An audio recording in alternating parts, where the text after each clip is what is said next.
Hey folks, how's it going? It's Tom here from the Movie Rewind, and I'm here with another theater review for you guys.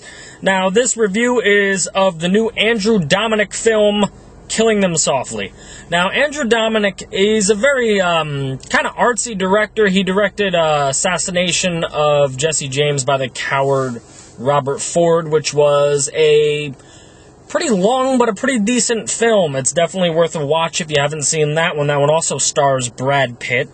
Brad Pitt plays Jesse James in that one. That was a pretty good film, guys, but this one, I would put this one on an even keel with that film. They're both not films that I love, but they are decent flicks, and they're definitely worth checking out.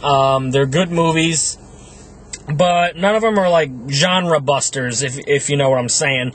This one is about basically three idiots who think that it would be really smart to rob a mob-protected card game, which causes kind of like a little bit of a local stir amongst the local mob, and Brad Pitt is being the hitman who has to come in and clean up all the mess. There's a lot of really good supporting work in this film. Richard Jenkins, basically he just plays a character called Driver, but he takes Brad Pitt around, basically tells him who he needs to whack and why he needs to do that.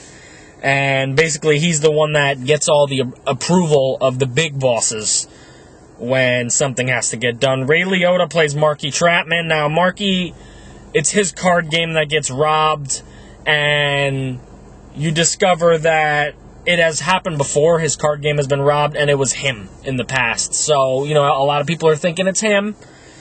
James Gandolfini has a very good supporting role here as another hitman, Mickey, who Brad Pitt's Jackie requests to come in and help him out. He has a few very nice scenes. He's very vulgar, he's very crude, and he's kind of losing it in the game a little bit, and Jackie doesn't really like that, but he's kind of a loose cannon in the film. Scott McNairy plays Frankie, who's basically like the main guy of the two guys that actually do the robbing. The other guy is Russell, played by Ben Mendelsohn, who's hilarious in this film, actually. And the other guy is Johnny Amato, who's played by Vincent Curatola.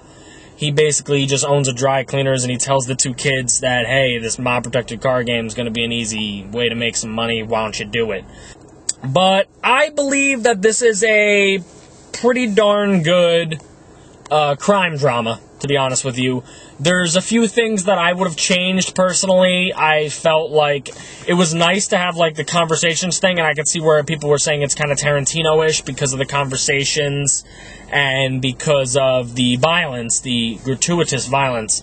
Now, this film has a horrible cinema score, much like Drive from last year, but I think Drive is a better film. I think they're both extremely graphic, but I don't have a problem with that. This is more crude than Drive, for sure. Drive, I just think, was put together better. This film had dialogue, but there was some worthless dialogue, which didn't really add much to the story. Now, it showed you a little bit of what some characters were like, but you could have cut a little bit of it out, and we would have gotten the point. You could have shown... They didn't show a lot of Brad Pitt's hits. They could have showed a little bit more of Brad Pitt in the film, in my opinion. If he's supposed to be a lead actor, they could have shown him more, in my opinion. But other than that, it's a pretty darn good movie, and definitely worth checking out. It's in my top 10 of the year right now. Will it stay there? I'm not sure. There's some stiff competition coming up, like Hobbit and Django Unchained, even Les Miserables. I mean, there's some very good competition coming up, so who knows. But right now it's in the bottom half, and it's not a bad film, and I'm going to give it a low C. It's not going to be for everyone, but I would definitely, definitely not a date movie, that's for sure. I saw two people on a date that actually walked out of the theater, so it's not a date movie.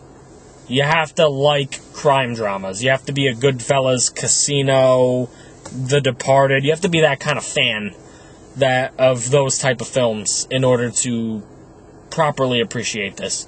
But that's my review of Killing Them Softly, guys. And until next time, have a good one.